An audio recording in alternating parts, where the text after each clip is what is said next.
Hey, I'm Susan. Welcome to the Ragsdale and Saylor channel. I want to talk a little bit about positive youth development and what I mean when I use that phrase. Ann Saylor and I have been focusing on positive youth development in our trainings for over 2 decades. So I'm going to back up a little bit to give you a snapshot of my journey and how I came to understand positive youth development. It started with Search Institute, whom I consider the godfather of positive youth development. They did research on developmental assets and what a young person needs, the village that surrounds them, and what are the actions and the supports and the characteristics that help young people thrive. And what they did is they looked at what is right with a young person and how do we replicate that instead of what's wrong with a young person and how do we prevent that. So there was an assumption of strengths and gifts and goodness in young people that's already there, that they have things within them that we can work with. Well, as a 20-something-year-old, that really resonated with me and sent off light bulbs. And I said, this is the body of research that goes with what I believe. So that's number one. And from all of that research, we started adopting the phrase at promise instead of at risk, which is a mind shift change for a lot of adults when working with young people to go, even the most problematic young person to go, I know there's good in you and I believe it and we're going to find it and we're going to pull it out. So it's a belief in young people that they have gifts and have abilities within them to handle whatever life brings their way. It's looking for those strengths. It's naming them. It's applying growth mindset methodology when there are challenges to help them think about when have they been successful in the past and how can we apply strategies and resources and actions we took then to whatever the current situation is to get through it and move forward. So that's another body of research that we strongly believe in. And it's acknowledging that young people have to own their own lives, and it's in partnership with. It's not just doing for young people. It's empowering them to live their own lives and make their own decisions and working with them to help them become the best people possible. And the other research part that Search came up with throughout the 20 years that we've been following them was looking at sparks and saying that we all have a spark within us, a passion, a purpose, a precursor to purpose, I should say.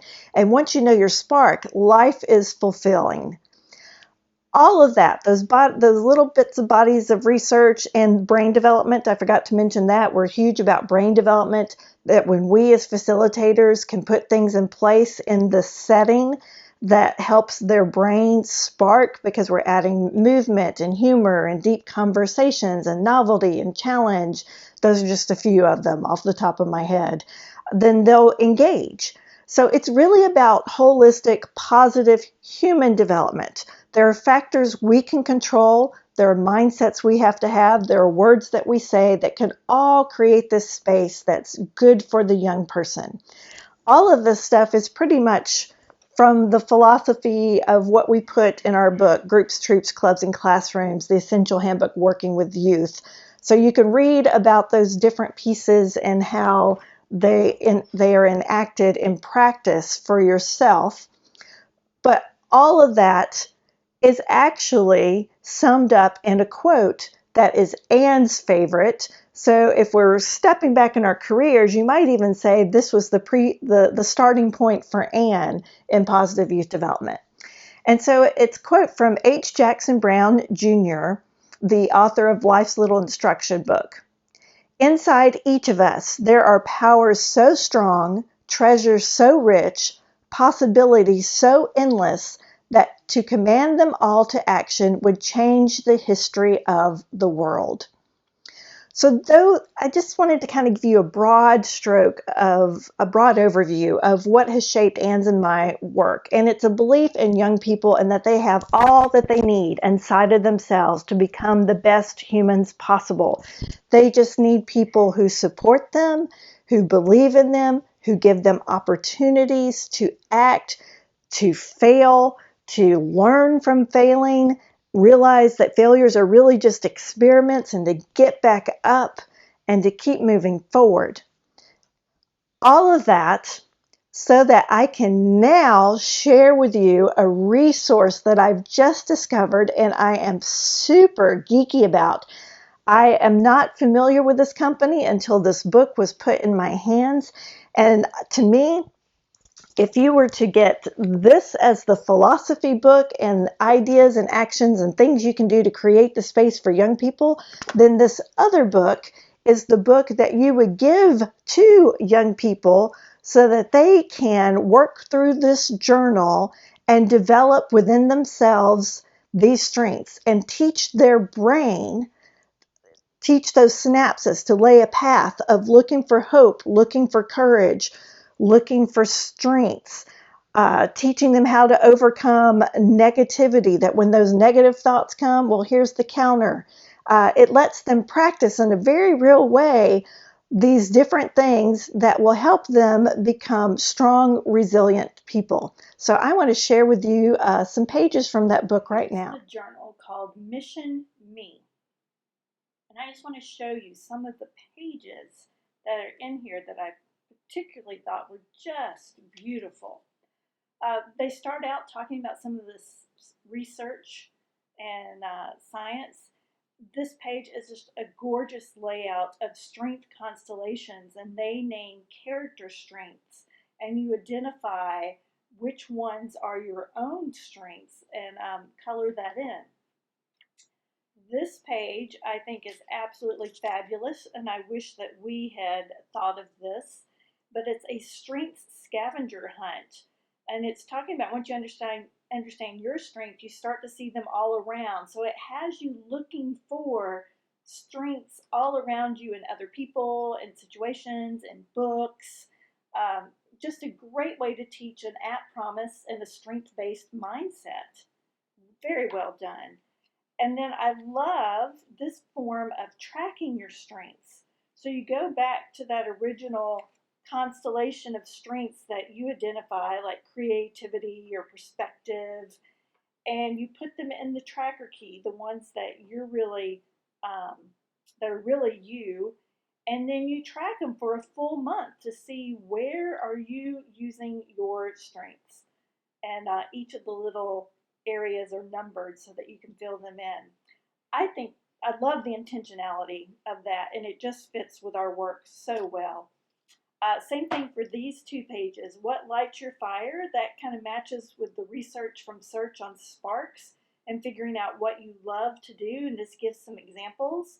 The Sparks research from Search came up with over 220 different sparks. So this is smaller. There's a lot more, but it's a great starting place. What does the world need more of?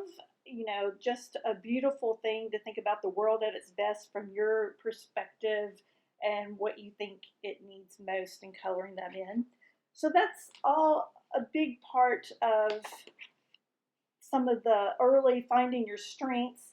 And as I mentioned, they go into thinking about how to deal with your negative thoughts. And so it even shares some of the science and why we tend to have what we consider negative thoughts.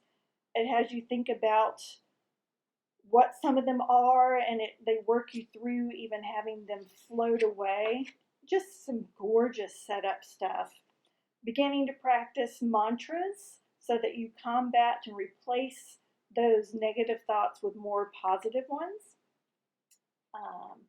Another way of doing that, just shifting your thoughts so that you go from I'm worried to I hate that I'm thinking about being worried.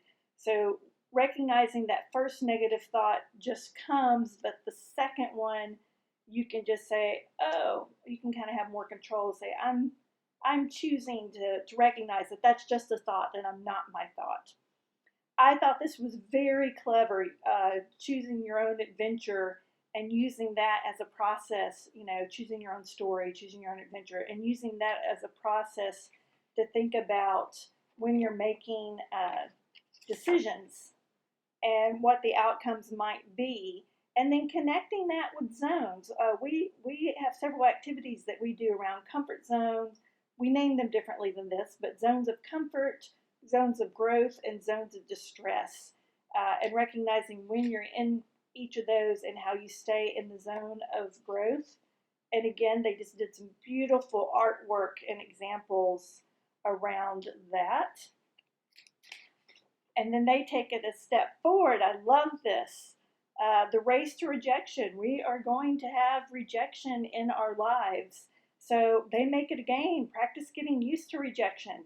And, you know, all my author friends, we know what rejection slips look like when people don't want your story. So they make it a game to get you used to it because it's just part of life.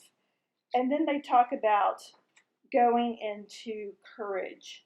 And I think they have a courage tracker.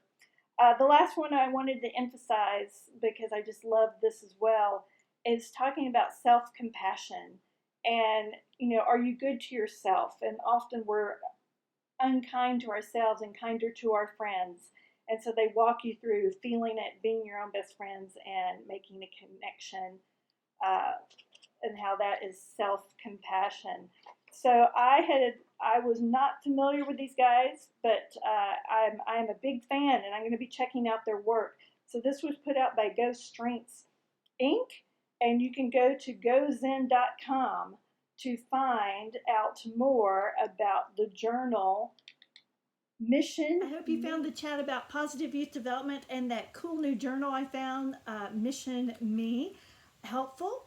The links for it and for our book, The Essential Handbook for Working with Youth, are in the comments below.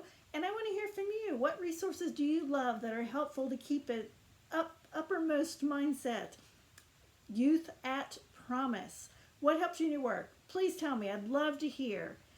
Subscribe to the channel if you haven't so you can keep up with more activities and resources to help you craft experiences that matter. Thanks for stopping by.